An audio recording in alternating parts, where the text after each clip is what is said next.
Hey, kia ora koutou whānau. Welcome back to another edition of Big Hairy News. Good to be with you, and good evening, George. Hey mate, how's it going? It's going good. How's it going with you, man? What's going on? Fuck. I thought there was lots to report, but now it's all it's all gone. I'm sure something's happened. The weekend, NASCAR season finished. So Like, do that's you like NASCAR? Is NASCAR, because NASCAR always comes across as that thing where they just go round and round an oval. I mean, I'm not saying that anyone could do it, but it certainly seems to be the most simplistic version of motor racing. I fucking love NASCAR, and Yeah. going around and around an oval is real complicated. Yeah, It's more funny. complicated than like F1 on circuits and lefts and Nah, I rights. mean, it's about the same. NASCAR do go to road circuits more and more recently. But yeah, the ovals are a different beast. And you get all sorts. You get short track ovals where there's lots of bumping and banging. In NASCAR, with the big stock cars, there's a lot more aggression. There's a lot more side-by-side action. There's a lot more sort of self-policing rather than referee policing. What do they call it? A little bit of rubbing. Yeah, racing is rubbing. Yeah, that's off. Rubbing What is is it? racing. The Something Thunder, Tom Cruise film. Days of Thunder. Yeah. Days of Thunder. A little bit of rubbing.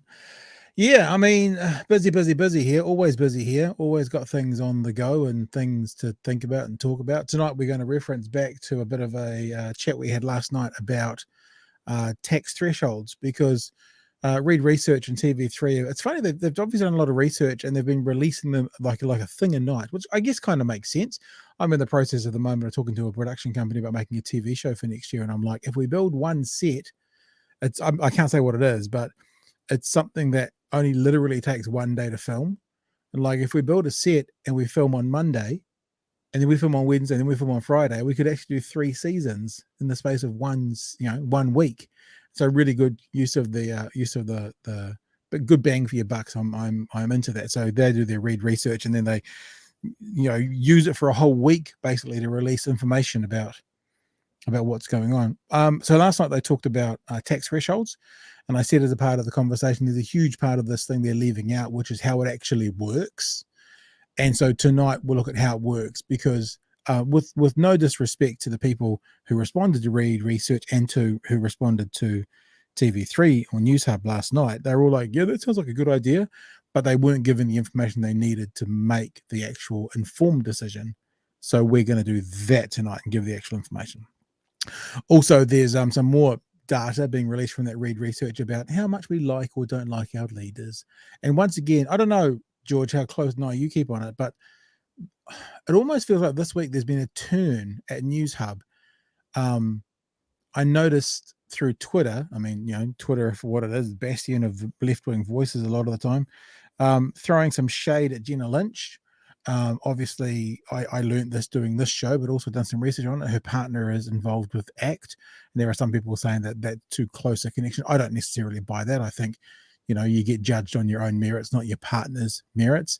But from my commentary this week, and people will know this from last night, it does seem that over the last 24, 48 hours, TV3 Newshub has been really not the facts and figures they've been giving out, but the language they've been using around it have seemed to be very pro-opposition, as opposed to being neutral or pro-government. Whether that's a tactic, in other words, everyone shits on the government because they're unpopular and it's a good thing to do in the media because it gets eyes, or whether that's a movement, I don't know. But again, tonight, I'll show you an example from tonight's read research about how they basically say, this is terrible and look how awful these guys are. And then when you look at the actual research, it kind of doesn't reflect what they set up as their headline, their clickbait. So also, we're going to have a bit of an update, I guess, on the Sean Plunket, David Farrier conversation that we have had a few times. I think me and Chewy will be mostly covering that off, George, but we'll have a chat about that today. Kind of an update, actually. Last week, we talked about Sean Plunket having these protection orders from the family courts floating around the Twitterverse, and my position was defamation's quite a hard thing. It's got quite a high bar in New Zealand. Be quite hard to prove someone has defamed you if they have documentation that backs up what they say. Now, the documentation backs up what Mr. Plunket says about the accusation. It doesn't, of course, back up what the claims he's making about what David has done. So someone has said David has done something, and I think Mr. Plunket hasn't just said someone has said this. He said David Farrier has done this, which is slightly different. So it'll be interesting to see. But the phrase "honest held belief," and if you genuinely believe something, it's pretty hard to be found of defamation. But there's been some more advances in that story today, so we will have a look at that as well. And just before we kind of get into it, let's have a look very clearly, because in 24 hours from now, according to 538, it looks like we could be talking about a red wave in America. And of course, a red wave in America means a conservative right-wing wave. We sometimes get confused because red here is Labour, is left, but it's the other way around. And at one stage, the Senate looked like it was going to stay with the Democrats, and 538 had them at about 60% Democratic chance to win. And now it's completely flipped the other way. So it looks like at the moment, and the only poll that matters is election night, but looking at all the poll of polls and the research and what it's saying, that this time tomorrow night we'll probably be talking about the Republicans taking back both Congress and Senate as well. So it's there you go. You can see it right there. There's the history. You can see about whatever that date was. So they were predicting and they were projecting that the Democrats had a massive lead for quite a long time, 70-30. It got up to 71-29, and then it came back down to 50-50, and now it's switched over the other way. And there's, according to 538 at least, it is going to be Republicans winning both of those parts of government. And it does bring into question, I mean, Free Soul has said this, end of democracy.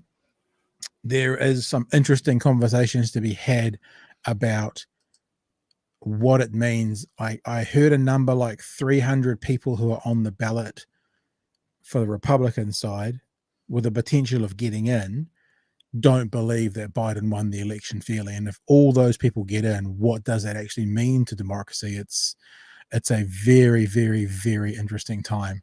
And of course, the big concern, and I was watching Bill Maher the other night, is that if all these people get elected into positions who think that the election last time around was stolen and Trump runs again, and let's say Trump loses, which I actually think if he runs again against Biden, he'll probably win. But if he loses, then now Trump has the people in place who will then potentially flip results for him as they attempted to do this time around. So it's a really, really fascinating time. But I think what we'll do is, I don't know if it'll be a special, but I'm talking to Nomiki Konst tomorrow afternoon, who's a American commentator, and she ran for politics this year as well, ran for Congress, I think, actually. And we'll have a look at it. That'll probably be the feature conversation of tomorrow night. But yeah, if you are a fan of the Democrats, it's not looking good. If you're a fan of the Republicans, as happens pretty much every midterm, probably going to have a bit more power in 24 hours from now. I'm not a fan of the Republicans, but I'm a sort of closeted Donald Trump fan. I think I can admit that. And so I'm very excited when he said in the last 24 hours that he's probably very going to run again, or something like that. What did he say? I'm very, very, very probably going to run again. Very, very, very probably. Maybe, Folks. probably. Kofifi, going to run again. Yeah, are you a fan of him in that context because it's just chaos and you're a fan of chaos, or of him and his policies? What do you think? Or do you just like to see it's like a scorched earth kind of vibe? Is that what it is? I get it. I get it if that's what it is. Yeah. For sake of brevity, yeah. Nick wants to know: has anyone ever participated in a political poll? I never have. I've never been on the phone. I've never been contacted. But then again, if they only cover 1,000 people and there's 5 million people in the country, it would be like winning lotto, wouldn't it? Slim number to be in there. Anyone ever been in a one? Let us know in the chat, and we can mention it as we go through. Hombre says the early voting is beating 2020 levels when we beat the MAGAs. So no red wave, by the way. Just for your information, I'm assuming MAGA ain't Republican. Yeah, fair enough. But I mean, you might have a semantic there, but MAGA puts the Republicans in, whatever. I mean, A MAGA difference is on the without Republican. distinction, but distinction without difference, or whatever. Yeah. Okay. This would just last on American politics. I mean, this would be like a full noise primary between these two Muppets, Donald and Ron DeSantis, would be hilarious. I wonder, actually, just thinking strategically, Ron DeSantis running against Trump. I wonder, although it's all about ego, the thing that's strangest about American politics to me, especially those on the right, who are all about feathering their own caps, and basically making money themselves, the politicians, that is, and making money for other people through their policies to then milk off them once they get out, is they're all filthy rich anyway. I always kind of wonder, if you had several $1 million. I mean, like, I think Nancy Pelosi is worth 300 million or something from family money. Well, why? I'm not saying that she's done it, but if you've got unlimited amounts of money, why the need to be a complete dirtbag to get another ivory back scratcher? It's always kind of confused me. It's because they're absolute psychos. That's why. It is, honestly. Yeah. And fair. they just have a thirst for blood and more power. Yeah.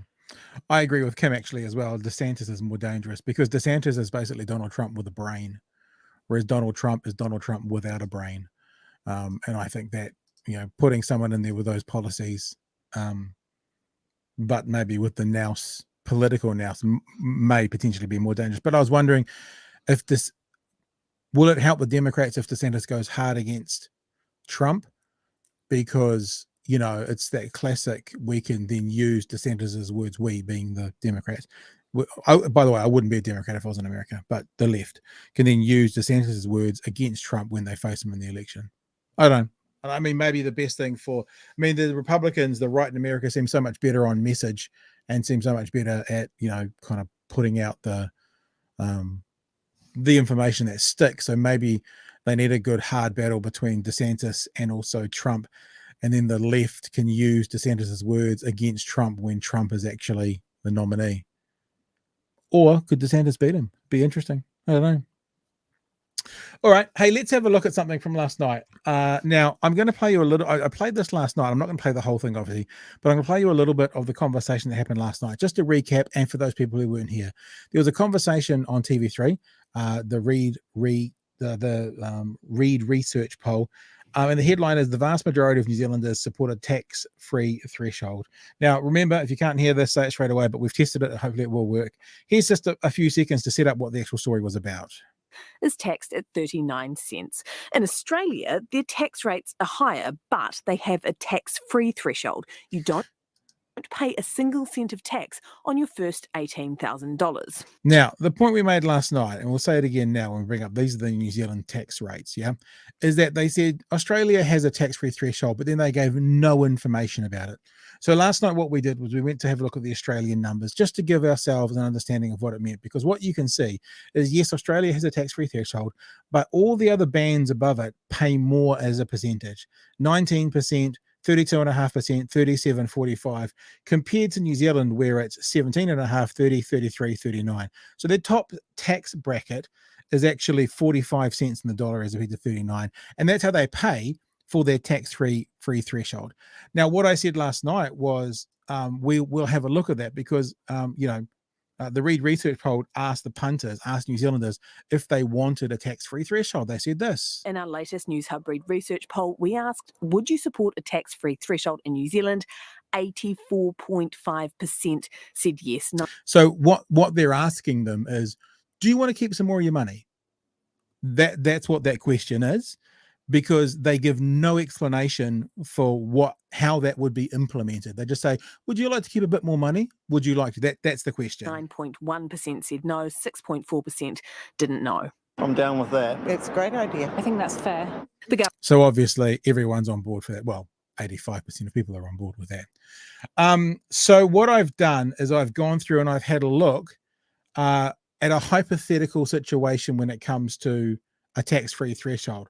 Now, we can't actually say this absolutely because there is no tax-free threshold, so we don't know what they do in New Zealand. But what I'm suggesting as we use the Australian percentages in our bands, I think that's fair, and I think at least that gives us an understanding of what it would actually look like. So there's New Zealand's bands. So in other words, 10 to 14,000 would become 0. 14 to 48,000 would go from 17.5 to 19, just following the Australian model. 48 to 70 would become 30, would become 32.5, following the Australian model. Although their bands are a bit different, that goes all the way to 120k, but still 70 to 180k here is 33, and I propose we change that to 37, following the Australian model. And the top tax rate, 180k plus, is 39 in New Zealand, and in Australia it's 45. So I've done the numbers, so you don't have to have a look at what that actually means. Now, you know me, I love numbers, I love graphs, so I was having a great fun time this afternoon doing this and having a look at these numbers. Now, the reason that National will never, ever, ever, ever, ever, ever, ever in a million years introduce a tax-free threshold is because it benefits only lower income earners. So this box up the top, if you're listening to the audio podcast, then you may have to go jump on YouTube and have a look at what we're talking about, because there's quite a lot of information here and probably too much to explain in an audio podcast. The box up the top is the current New Zealand tax system, and I've just thrown out there a $28,000 annual income, and the reason I put $28,000 is that's pretty much the pension for an individual, a single person, because we're always talking about beneficiaries, we're always talking about the vulnerable. So I thought, let's use a pension as a number. And then I've just gone 50,000, I've got 100,000, and then I thought, well, let's go 300,000, because that's a good amount above $180,000, which is where the top tax bracket kicks in, right? And I've done the same when I've done the interest, the threshold one. And you can see over the side here, 0 to 14,000, there's a total amount of dollars in there of $14,000 at 10.5% interest, which is the current rate in New Zealand, is $1,470. Done the same for these other ones: 34,000 at 17%, 22,000 at 30%, 110,000 at 33%. And the reason it says 120,000 at 30% is because I'm proposing, just for this instance, an income of 300,000. I mean, obviously, if that was $1 million, then that would be, what would that be? 820,000. But I'm just proposing 300,000. And these are what the numbers turn out to be. So within the first tax bracket, everyone pays $1,470, obviously, per annum. In the second tax bracket, which is where the $28,000 would finish, of the leftover money, so the 28,000 minus 14,000, you pay $2,450. Now, I'm not going to explain any more. You pretty much can see what I've done all the way through. These are the tax brackets. These are how much you pay currently. I'm not including student loan. I'm not including working for families, just straight tax. I'm not including secondary tax, because if you're a retiree, if you're a pensioner and you're still working, then your pension would be secondary tax. I'm just looking at it from a main income and no other additions to or, takeaways from. If you're on $28,000, you pay just under $4,000 tax currently. If you're on $50,000, you pay about $8,000. If you're on $100,000, you pay about $24,000. And if you're on $300,000 in total, you pay about $97,000 in tax. So let's use these bands. This is the hypothetical tax-free threshold. And as you can see, I've used the bands that Australia are using: 19%, 32.5%, 37%, and 45%, and 0% for the first 14,000. So obviously everyone pays $0 for the first 14,000. In the second band, the pensioner would now pay $2,660. Their total would be $2,660. So they're $1,300 a year better off, right? The person on $50,000, obviously $0 for their tax-free threshold.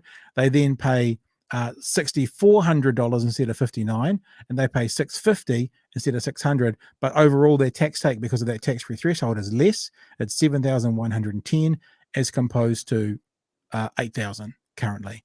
When you go to $100,000, you can see under this proposed system, their total tax is now $24,000. Under the current system, it's $23,000. So you can see where the government would be starting to claw back some of that money that they've given back to the lower earners with the tax-free threshold. If you're on $100,000 using the Australian numbers, you are now paying about $1,000 or more per annum.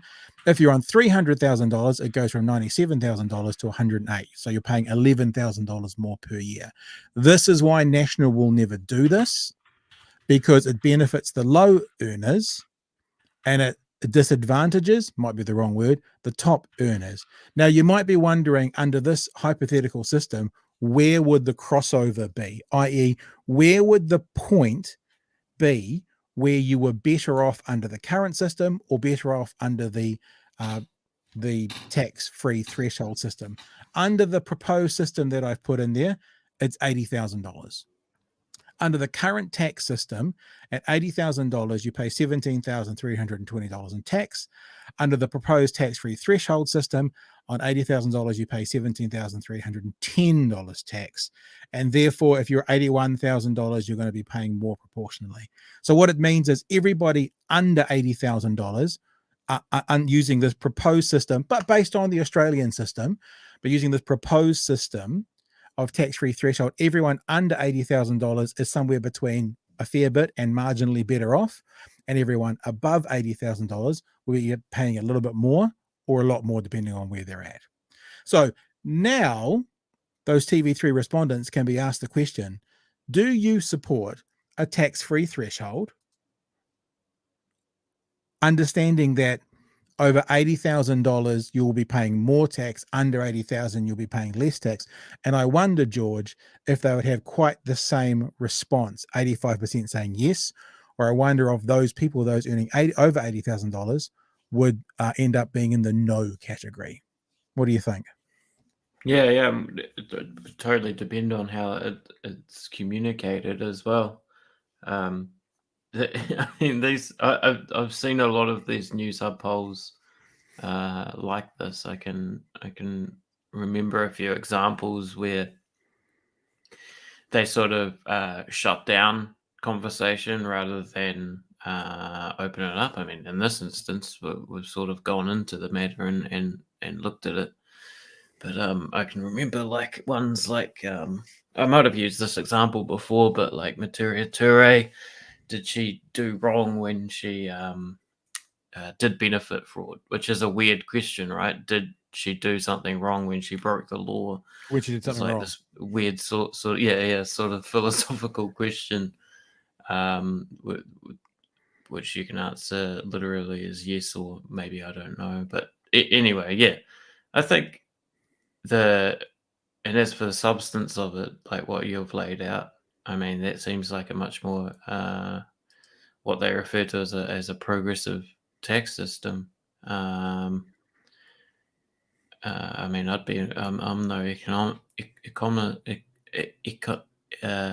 economist. Economist, yeah. Is that what we're going for? All right. But I like the idea of the poor are paying less tax and the rich are paying more tax just by default because I'm boring that way. When we talked about this last night, the one of the points that I made was the way Newshub set it up. They were like, everyone wants tax cuts, and that's what Christopher Luxon has been saying, tax cuts for everybody. But what National was saying, which is why I was saying it sounded like a National talking point, although it's still accurate. It's interesting how a point is couched where it's accurate, because obviously a tax-free threshold is a tax cut for everyone. But it was just, I found it intriguing that it mirrored the National Party talking point. But of course, in the National Party talking point, yes, everyone gets a tax break, but it's the other way around. You know, and even though everyone gets, I mean, how would people feel when they say everyone gets a tax break, but you end up paying more tax? You know, so what does that mean? Technically, yes, they get a tax break, but they end up paying more tax. That's not spoken about or explained. Maybe that's the nuance is too hard to get across in a poll. Am I correct when because Ben said you would have to adjust the NZD to its value in Australian dollars, and I said not for the sake of the argument, right? Because you're just using them as you're just using that as a sort of example of brackets and percentages. It didn't really matter that it was Australian dollars. Yeah, because I'm not saying that this is actually what they do, but my position. Now, there's one thing we haven't talked about. The National Party could say we'll do an interest-free. I need to say interest-free student loan. We could do a tax threshold and not raise the tax rates anywhere else, and they could try and do it by cutting services and cutting things back rather than raising taxes. But the sensible thing I'm suggesting, the only way you seem to be able to do a tax-free threshold is if you find that tax elsewhere. And obviously how Australia does it is they raise their tax in the other bands by a few percents. Now, if this was proposed in New Zealand, maybe they'd say 18% now, not 17.5. Maybe they'd say 33%. Maybe they'd say 35%. We don't know that, which is why it's a little bit of a thought experiment. And that's why I don't think we need to compare the Australia dollar versus the New Zealand dollar. And what I'm saying is there would need to be, in any kind of sensible outcome, an increase slightly of the tax in the other bands. And the reason I'm using the Australian ones is Newshub compared us to the Australian one, so I'm comparing us if we use their numbers. So that's the logic there. Yeah, I guess that the worry is always, as Rob brings up, the amounts of cuts required would be enormous. Now we don't know this for a fact, and we don't know the exact details of how a system like this would work. The principle of it is good. Just the same, it's the same principle as like get rid of or lower GST, because that hurts poorer people the most, lower income families, lower the working poor, etc.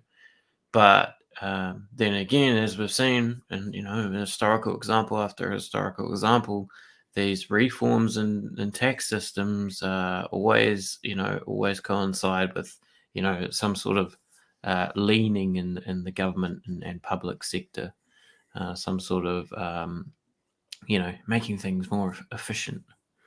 Yeah. And look, speaking of Newshub in general, we're going to get on to them shortly as well. The language used by Newshub has been going on for ages, but now that you've seen it, you can't unsee it, says Gareth. I actually agree with it. I'm thinking about downsizing my vehicle, and I like the new Suzuki Swifts, the little 1600 sports versions, and now I can't. Everywhere I drive, there's like 5 Suzuki Swifts in front of my eyes no matter where I go. So I understand what you're saying, Gareth, and I think that's true. Nick says that's quite cool, but would the government end up taking less overall, considering there's less rich people? Well, that would just be a number that would have to happen. You'd work that out and you'd make it to be similar or the same. And Soros just says, thanks for explaining that. I completely support that idea. I think the thing about it, and the thing that kind of felt weird last night talking about it on Newshub, was it really is a left-wing tax policy, but it felt to me, and look, I could be wrong.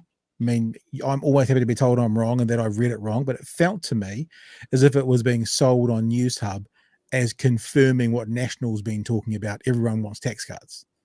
And that's actually so cool. So someone on $300,000 wants the tax cut, but now they're paying an extra $11,000 in tax. So it's not quite the same. It's not quite as simple as they're saying, based on those Australian, tax bans.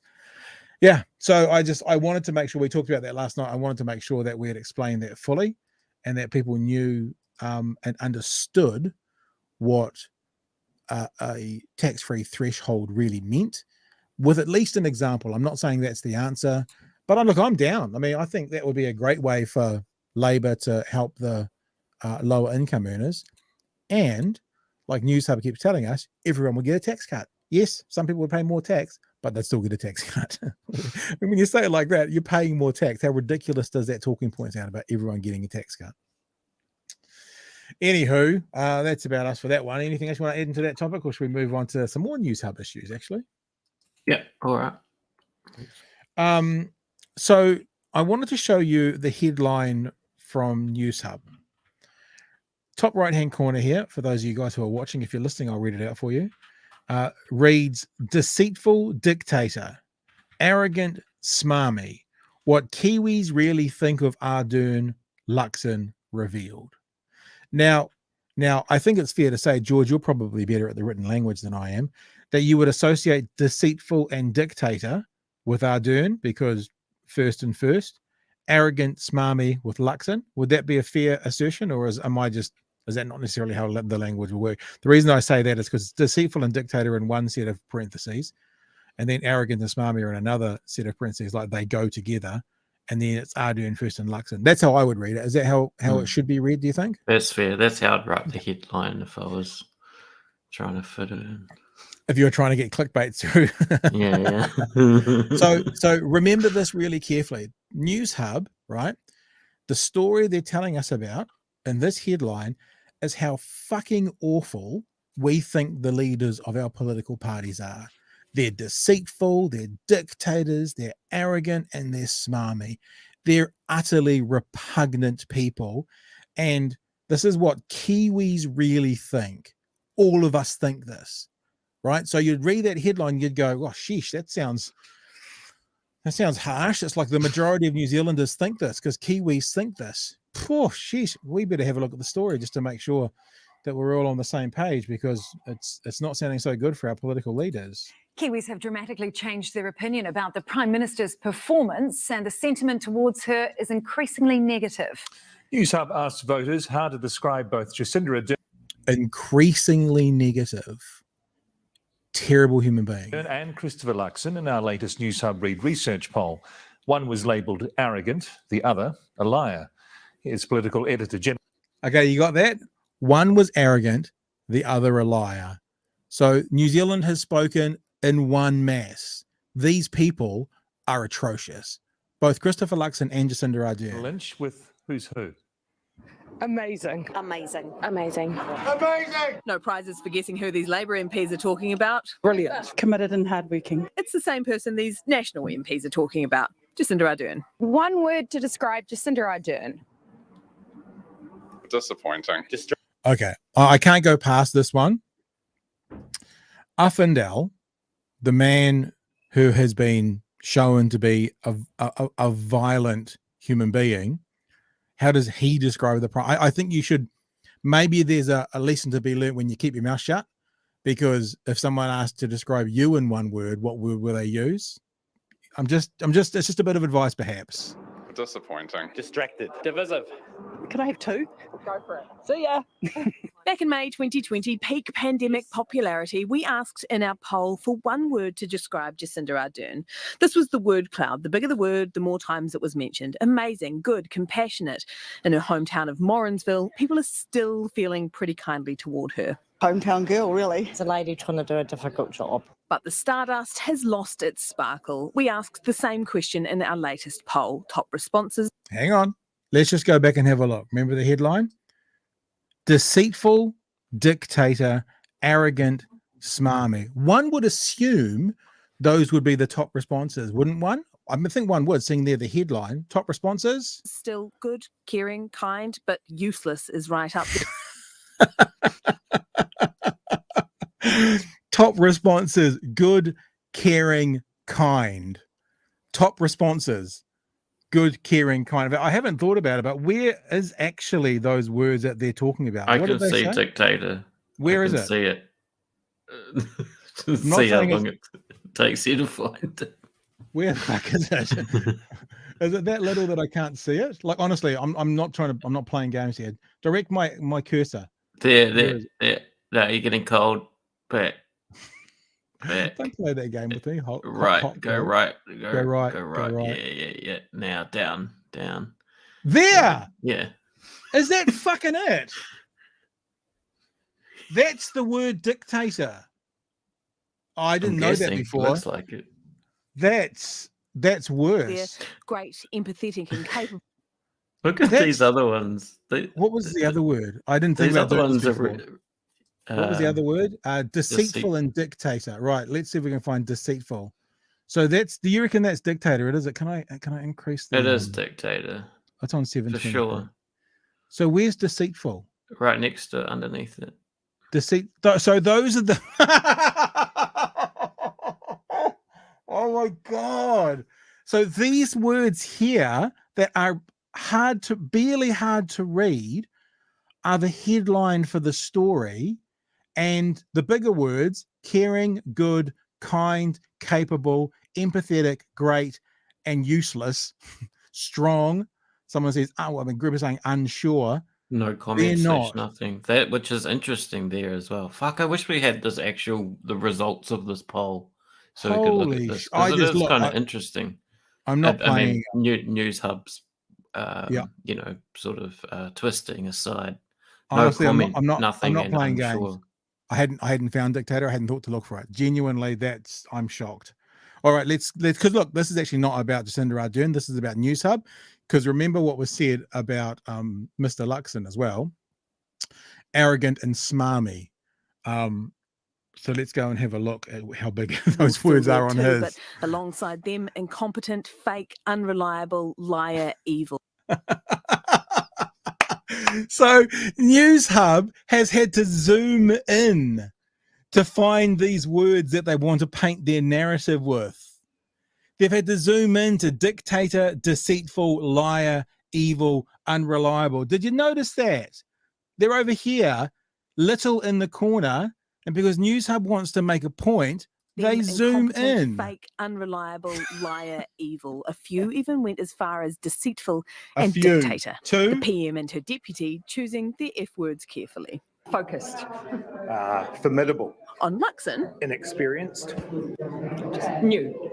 Christopher Luxon perhaps has an even bigger problem than Come on, man. But that wasn't. For fuck's I mean, sake. no, I actually, you know, she. I mean, is it the Michelle Obama when they go low, we go high? She just said new. That's a very neutral term. That's not the right strategy, though. You think blood on the floor?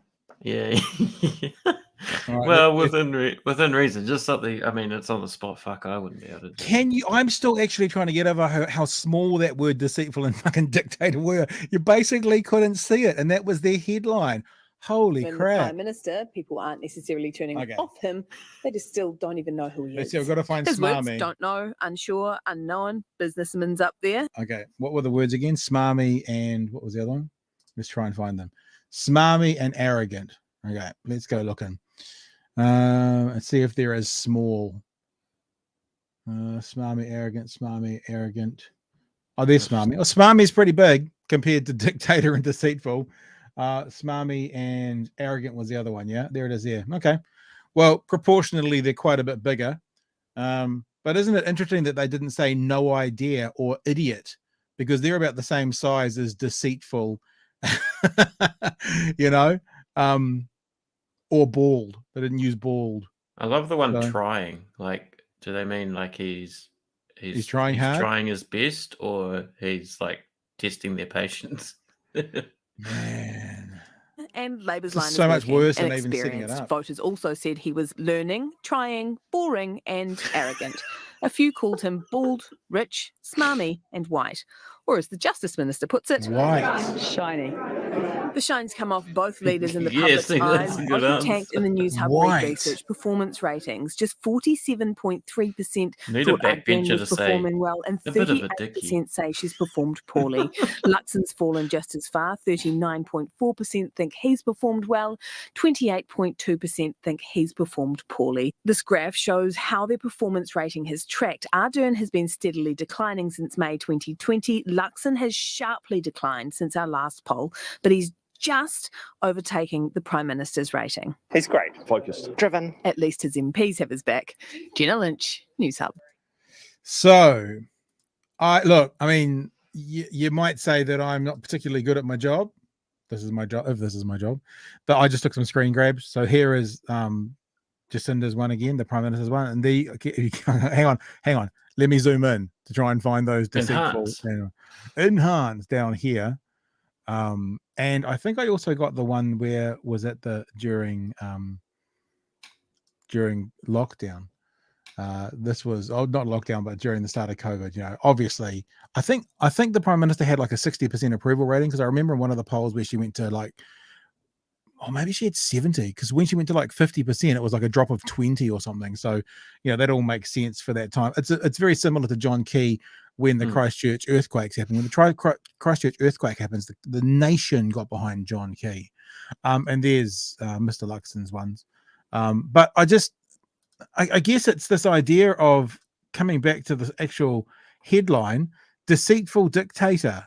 I mean, okay, so is Newshub, I'm going to ask this question because people have said it in the chat, I think last night in the chat, is Newshub actively trying to be Fox News? Are they inadvertently becoming Fox News? Or are they just trying to sort of get eyes on their product, knowing that there is a sector who will gravitate towards sort of let's speak poorly of the left? I mean, I struggle to think it's just like a coincidence. So it feels like it's some kind of conscious decision. Is it a station-wide conscious decision to move? Is it a station-wide conscious decision to use clickbait purely to get people's eyes on it, no matter what? So in other words, it's disingenuous, or what? What do you think, George? You've worked in the journalistic world. It's I guess it's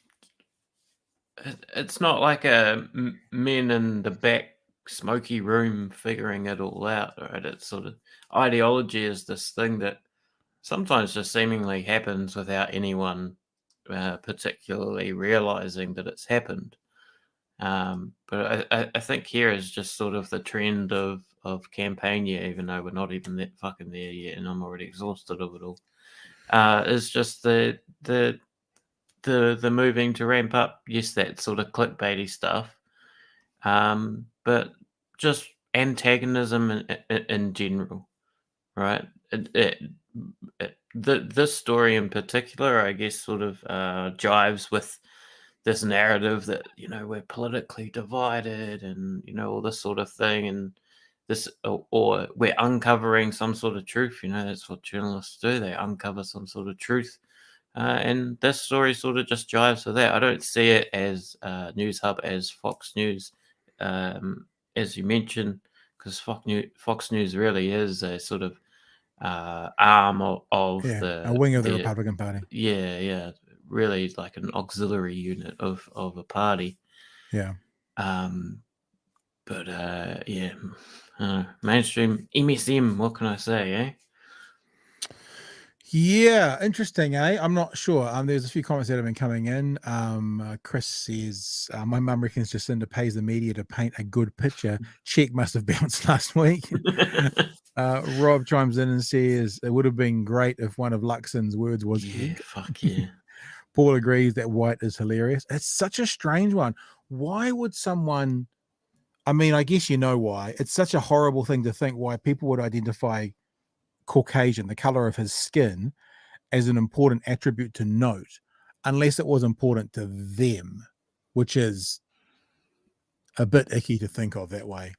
Just a bit icky indeed.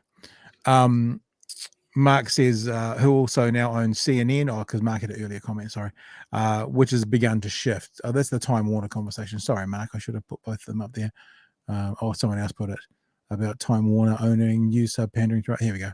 So it goes, they're owned by a major corporation of Time Warner Brothers Discovery, and I think then Marx flows onto it, who says who also now owns CNN, which has begun to shift as well.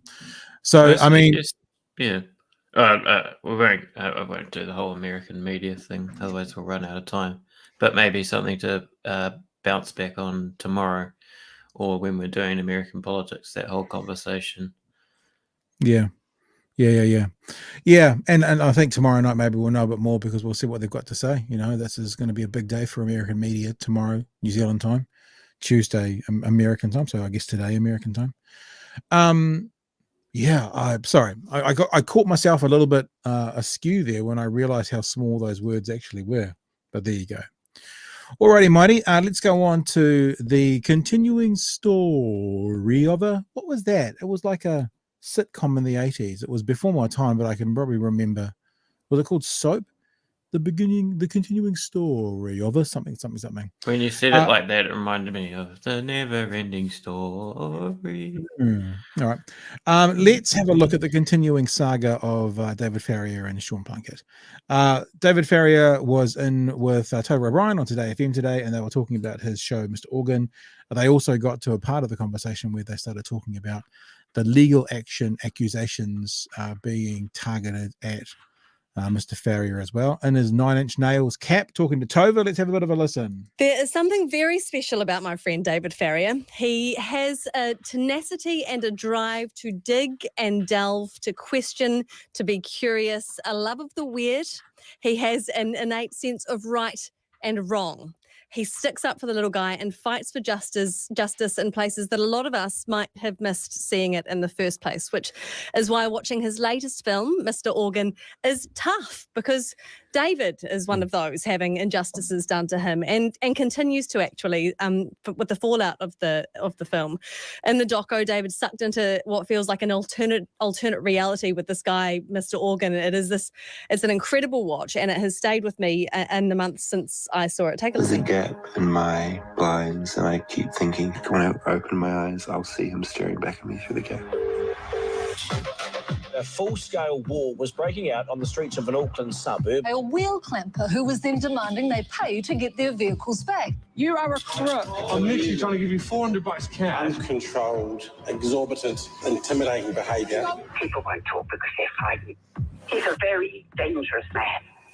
I'm thrilled to welcome David Farrier into the studio with us this morning. I mean, it gives me anxiety, David, even listening to that clip. How must it feel for you? It was such a strange process making this and talking to so many victims of Mr. Organ. And so, having it coming out this week, it's weird being thrown back into this world again. And just hearing his voice kind of gives me the creeps. Yeah, it is an incredible film, and I recommend that everybody sees it. You're just back in New Zealand. But just for people to know, it opens up on Thursday night nationwide, 50 screens, I think. And I'm going to go see it. Everyone should go and see it. And just as a side note, we're going to talk about Sean Plunket shortly and the response that he's given to this. The dismissive nature of Mr. Plunket, who's been going on about David Farrier for a couple of weeks now. One of the times he was speaking ill of him, he said something like, and he's got this film, he's trying to hawk around to a few movie theaters in New Zealand, and it's opening on 50 screens, and it was always booked in. So I don't know if there's a professional jealousy there, perhaps. Oh, fuck yeah. You think that's what it is? Someone who's living in Los Angeles, he's got contracts with Netflix, he's making his own documentaries, he's doing film festivals all over the world. Do you think it's as much as that? It's just jealousy?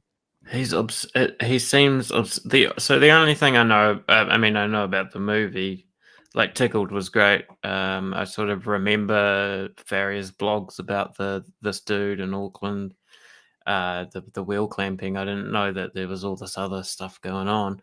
So yeah, looking forward to that. But the reason I know about this story is because I follow Sean Plunket on Twitter. Actually found myself agreeing with him a few times recently, which maybe we can talk about another day.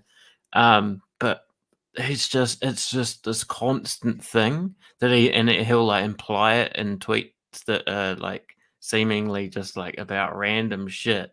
It's like he's just like this is constantly on his mind, like throughout the day, that he just needs to take some random jab at David Farrier. It's amazing. First of all, I need to apologise to Ro and to everybody because I was saying Mr. Plunket. I don't know, I just do that. You know what it is? It's Robert Patman's got me doing that when he says Mr. Putin and Mr. Biden. Guys, I've started saying Mr.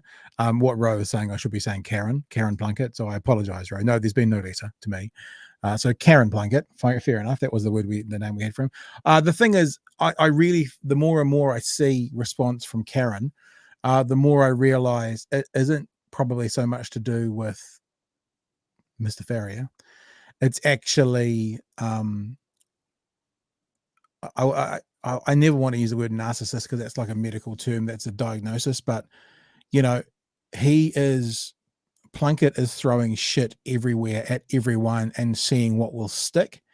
He's got this QAnon alt-right audience at the moment that are actually leaving him as well. Billy TK is telling all his people to get away from Plunket. He'll say one thing about Graham Phillip and he loses a whole bunch of people. And so I've seen in the last 48 hours, he's now having a crack at Cameron Slater, and Cameron Slater is pushing back against him. So you've actually got a whole group of these people who are trying to be daddy in that space.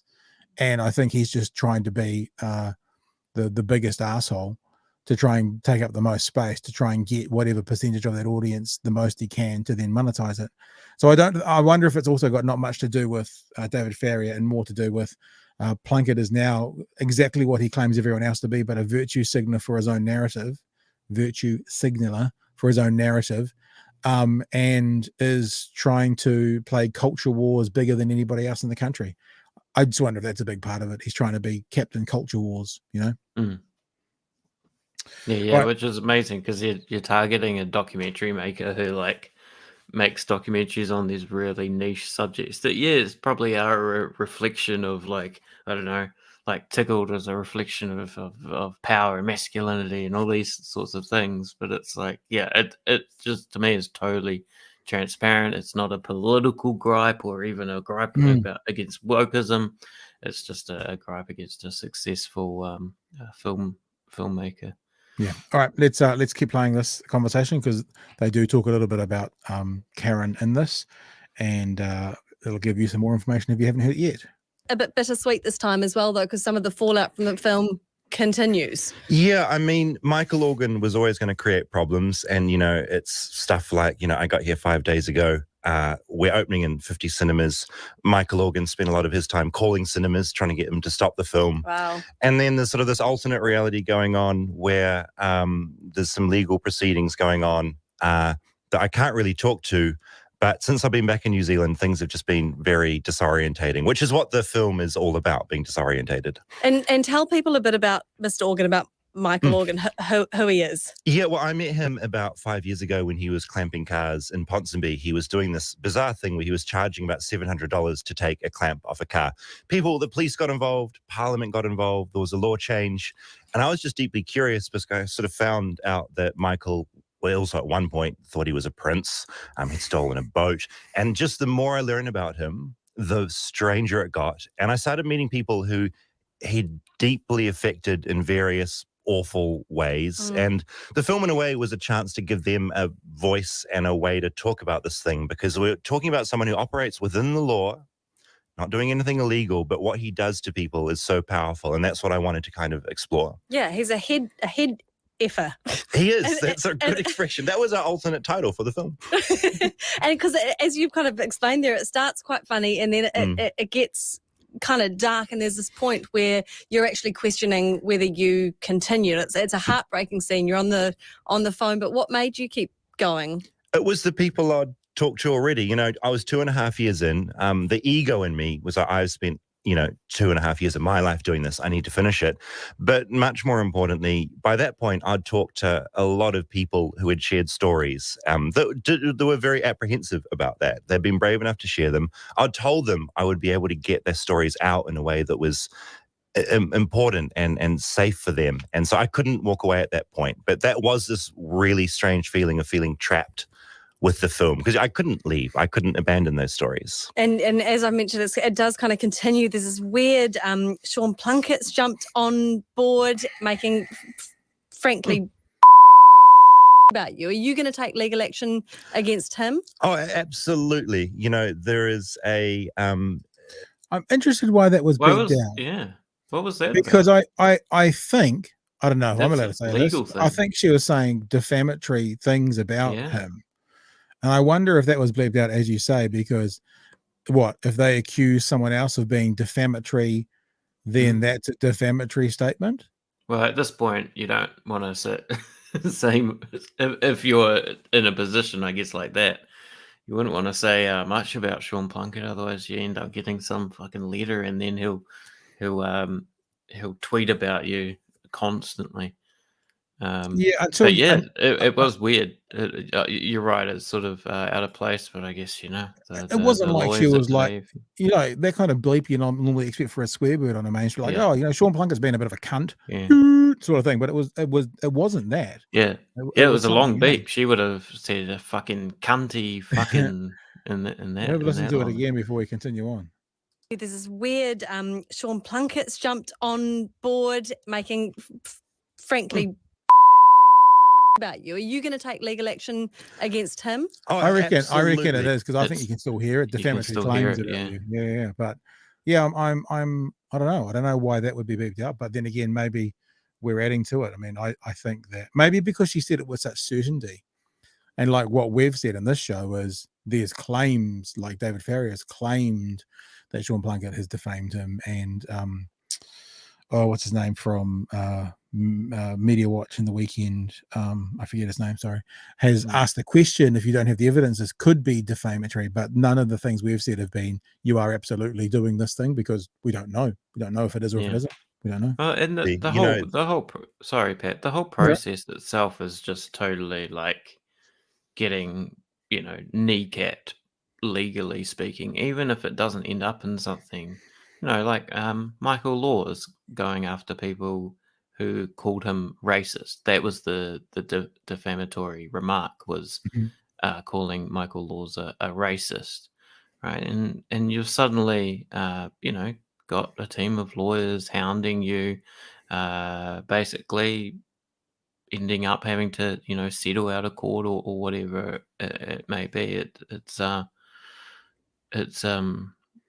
full on process. Yeah. It's his offside assignment. Simon says Colin Peacock, Hayden Donnell, the name just jumped into my head. Hayden Donnell there's two of them that run it. And Jay says, so much for the free speech. Hey, yeah, it's interesting. I've worked for mainstream media radio stations before, and they still have legal teams, and they still have, reasons for doing what they do and why they don't. I guess if it doesn't take away from the content, then I don't know. It was Jay's talking about Sean Plunket. Oh, right. Sorry. Yeah. And like Sean Plunket is and I find him to be a bit of a coward, a bit of a pathetic, weak coward, in my opinion, because as soon as you basically call him out on things, especially if you question his masculinity, he blocks you and gets rid of you. He's blocked me. I'm blocked off one of his pages just for pointing out some truth about things he had said, and he blocked me. So it is fascinating when those people who kind of want to claim the mantle of sort of the right wing tough people, tough guys, truth tellers, when you actually, and they say, come on my show, come and debate me on my show, in a position where they have all the power. But if you push them in a place where they don't have the power, where at the very least you're on an equal footing, it's very easy to trigger them. A word that they use as a swear word against other people about being triggered, but it is very easy to trigger them. And Sean Plunket is one who gets triggered very, very easily. I've personally experienced through some fun times we've had on Twitter, and you can look through our back catalogue and have a look.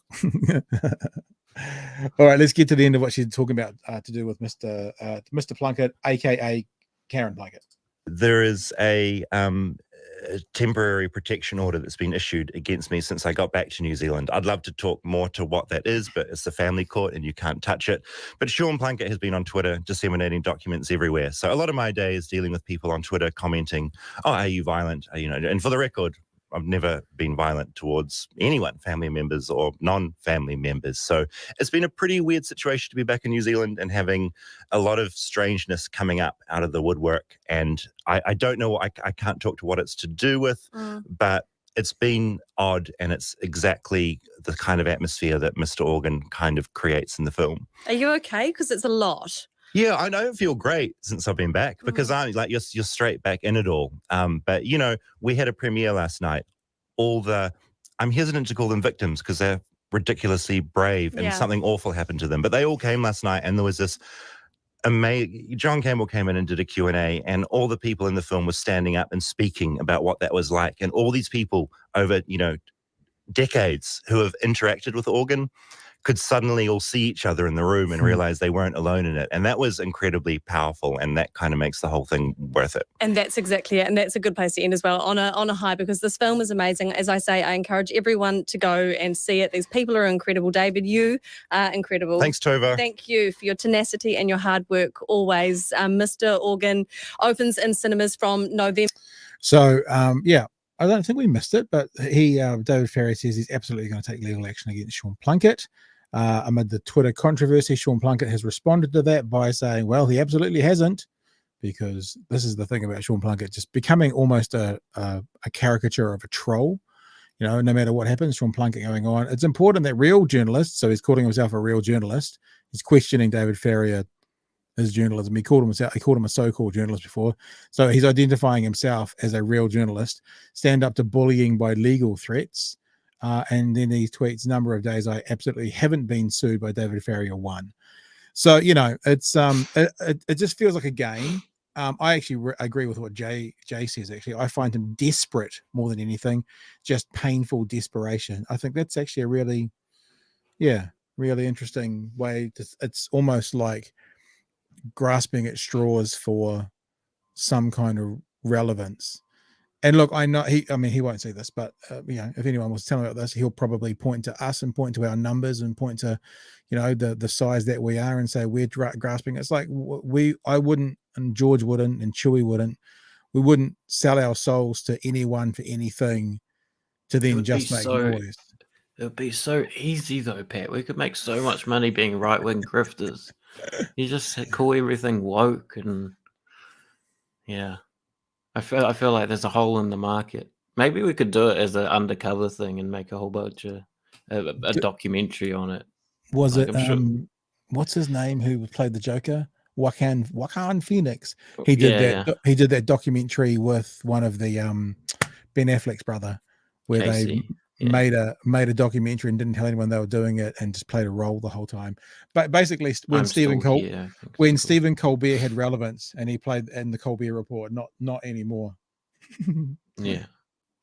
Yeah. Any thoughts around that, George? Because really, me and Chewy have been covering this off, rather than me and you. So, if you got anything you want to add to that, you're more than welcome to. Oh, I think it's the aside from the desperation and just Plunket sort of like jealousy and obsession is also, it's obvious how sort of powerful and influential the subject at the center of the documentary is, that he's obviously got to Sean Plunket, and it shows how, you know, much of a weakling That's interesting. You know, Sean Plunket is, that he's just totally fallen for the shit and has become like a weapon of this organ guy. Because the movie doesn't mention Sean Plunket at all, right? No, of course not. About. So what Sean Plunket's done is he's seen an opportunity to score some points. And look, I don't know what's going on, and David Farrier is not confirming what's going on, but I think I can make a pretty good guess at it. That, and we talked about this last week, that Mr. Organ's partner has made a complaint about a person in the documentary, and because David Farrier is associated with that person because he's in his documentary, he's been associated with the court order, although David Farrier has done nothing, right? And this is why I said last week, I think, unfortunately, I don't know this unless it can be proven that Sean Plunket absolutely knows without question that David Farrier has done nothing. If it's his honest held belief and he's got court paperwork, it will probably be quite difficult to find him in some kind of defamatory position. And I said, unless they can prove that he absolutely knows without question that David Farrier never did any things. Although maybe Sean Plunket is being careful with his wording and he's asking questions about, you know, and making statements based on the documents. I don't know, but I think it appears to me to be someone who's made a complaint against a third party that's associated with David Farrier. So David Farrier has been named on the document as well, and they're doing it in a way because they want to stop the documentary coming out. That's what it looks like to me. And even today in some tweets I saw going around the internet talking about a 70-year-old complainant. So maybe it's the mother of Mr. Organ that's made the complaint based on a claim. But that seems, and you know, I accept what David's just said in that conversation, but it seems that Mr. Organ is trying to get this documentary stopped. I find it fascinating because if it's a documentary on a human being that lives in this country, and it's going to paint them in a very, very negative light, but be accurate, I can't think of too many of those ever happening before. I mean, there's been all sorts of, like you think about documentaries about people who are dead or died or have committed crimes and are in prison. But if it's just a documentary about a person who is a complete dirtbag, and I'm not saying it is, I'm not casting that aspersion, I'm saying if it is, and that person is still walking the streets, and, you know, like he hasn't done, as David said, he's done nothing illegal. He's just a pile of shit. I'm asking this question for defamatory purposes. It's a fascinating thing to think that this person will just keep walking the streets with this label on top of him, based on the documentary, as opposed to like, I mean, it's not the same sort of crime, but I'm watching the Dharma series on Netflix. It's a historical thing about a person, or if you look at people who are in prison, it's a historical thing about crimes they committed. If a person's done nothing illegal, but they're being a horrible person, and that's what the documentary's on, then that person is still walking the streets with this documentary label on them. It's fascinating to think that's how it could work. I mean, it's just a really interesting dynamic that the subject matter of a documentary getting painted in an incredibly negative light is still going to be out there as a subject matter of a documentary after being painted in an incredibly negative light. Wow. Now we could sell out and be right-wing grifters. I actually don't know if I could, but we could. The other thing we could do is invite you to become a part of the team. Yeah, do that instead. Do that instead. We did put out a bit of a thing last week to say we'd like to get to 50 patrons by Christmas. I think we've had 1 or 2 more people come on board in the last few days. We appreciate you greatly.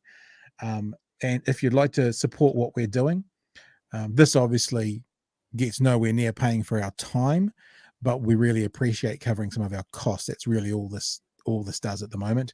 There are 6 layers of patrons on our Patreon. And you can find us by going to patreon.com/Big Hairy News. Another thing you can do if you want to support us, and you don't have any, you don't have $5 a month or $15 a month or $250 a month. What you can also then do is tell people about us. If you like what you hear, that's big. If you enjoy what we're doing, then be our advocates. Yeah, share our content. Most clips I make go onto my Twitter feed, so follow me on Twitter. More importantly, subscribe to our YouTube channel. And a great way, like I'm getting messages every week from people going, "Oh, I've just discovered you. I've just discovered you. I've just discovered you. It's great. I've just discovered you." So the more people that we get to just discover us, the more likely it is that we can get to a model next year where we can perhaps do this in a more, I was going to say professional capacity. I don't mean that in the way that we're unprofessional now. I'm talking about paying the bills, basically. So, yeah, if you can't support us financially, 100% cool with that. But what you could do is let people know about us. Follow me on Twitter. Certainly subscribe to us on YouTube. Ring that bell. I think that's what the kids say. And then when we put clips and stuff out, share them around, especially if it's stuff that you like in particular.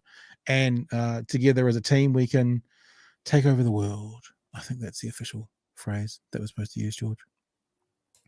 All right. Anything else we need to share from in there? So Cyrus says, I think you're right in his desperation, but I also think he's dangerous. I think I think the thing about it is, and remember, I know lots of people who know lots of people. I know lots of people in the industry who know Sean Plunket.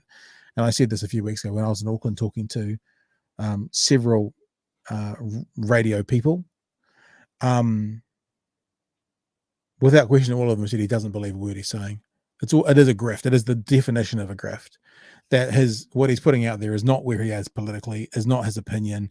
He's pushing buttons to see what works because he needs to monetize his product, because he's got $3 million behind him, and at the end of that $3 million, if he hasn't figured out how to fish, then he's going to have to cut bait, or he's going to have to start a model where all those alt-right QAnon followers that he is or was building, he would then need to start to sell them snake oil, a la Alex Jones, to keep it afloat. So thank you, Chris. Lovely words. I really like your take on things, and I agree with it. Thanks for doing this. Just be aware, Chris, though. Don't agree with everything. Question everything. Question us. I mean, we always say it's fantastic being the dumbest person in the room. That's why I like having co-hosts, because it immediately puts me as the dumbest person in the room. But what we will always try and do is give you an honest perspective on what we're doing, and also try and source experts who know far more than we do to share thoughts and views and opinions on that as well. Yeah, because I feel like I love just talking shit and just saying outrageously stupid stuff. I feel like you kind of have to do that sometimes. So yeah, just keep that in mind when you're watching and listening. Yeah, I mean, the other thing is we're very honest as to where we sit politically. I don't know if you saw what me and Chewy did the other day, George, but we did the political compass, and we actually literally did it. And then not only did we do it, but we also put it out there. So people can't really, here I'll show you, people can't really accuse us of being sort of nefarious actors when it comes to where we sit politically, because there it is, you know, for the world to see. There it is. You'll notice, if you can't see it clearly there, how much more authoritarian Chewy is from me. I just want you to notice that, because he's about 4 rungs up and I'm 3 rungs up. So that makes me far, far, far more libertarian, and Chewy far more authoritarian. But this is what I'm saying. This will be us. We'll show you who we are. We always say that we approach the world from a left perspective, but we can walk and chew gum at the same time. And should the government need a wind up, which we've done often, we will give it to them, the current government being left. And should the right need to have, kudos to them, we'll do that too, because we walk and chew gum. All right, team. Thanks for being involved with us. Remember, if you feel so inclined, patreon.com/Big Hairy News. Love to have some more of you on board. And I think probably next weekend, for you patrons who are already here, next weekend we'll do another group meetup. Now, obviously, the group meetup is online, but we'll do it not this weekend, but next weekend. So this weekend's what, about the 12th? So like the 19th-ish, Saturday morning again, we'll do another meetup. We do have a level where the live Q&As kicks in at $35, but because a month, but because I appreciate you all so much, last time I made it available to everybody, and I'll make you a commitment. We'll do the live Q&As, the meetups, available to everybody for this year. So there'll be one in November and there'll be one in December, and anyone who's a patron at any level will be able to join in on those. Next year we'll reassess that, but because we appreciate all of you guys, from the $5 coffee runners, we call them coffee runners because it's like, $5 to go get a coffee, through to I think the most we've got is some producers on there paying $50. Oh, there you go. Look at that, scrolling along the bottom right now as we speak. Then we'll look next year at what we're doing for meetups and that kind of stuff as well. And look, if we get enough people in there and enough people located in a particular area, who knows, maybe we'll even do some live meetups face to face. Like if there was a group of people in Auckland or in Wellington or in Christchurch or in Dunedin, maybe we'll do some live ones as well. All right, team, love you all to bits. Thank you, George. Are we going to see you tomorrow night for the election stuff, or do you normally got stuff on Wednesday night? Do you want to try and get in, or what are we going to, do you want to think about it? Oh no, I'll be around to sort of try and dissect what's happening, and then I guess during the day try and keep an eye on things while I'm out and about doing stuff. Yep. Pennsylvania, Arizona. Yep. I hope my man in Pennsylvania wins, beats Dr. Oz. That's Fetterman, yeah. Yeah. It's really kind of sad what's been happening there. Yeah, Fetterman's not going to win. Oz is going to win that. In my opinion, you heard it here first, folks. Well, all the polls are saying Oz is going to win, so I think chances are Oz is going to win, which is a travesty. But American politics, man. We'll think about our politics being fucked, multiplied by infinite, and that's American politics being fucked. Yeah. And you can get that analysis here tomorrow. American politics, George, man. Perfect way to finish. Thank you, sir. Thank you, team. We'll see you all tomorrow night from 10 o'clock for another edition of Big Hairy News, talking midterms and other news of the day as well. Hooroo.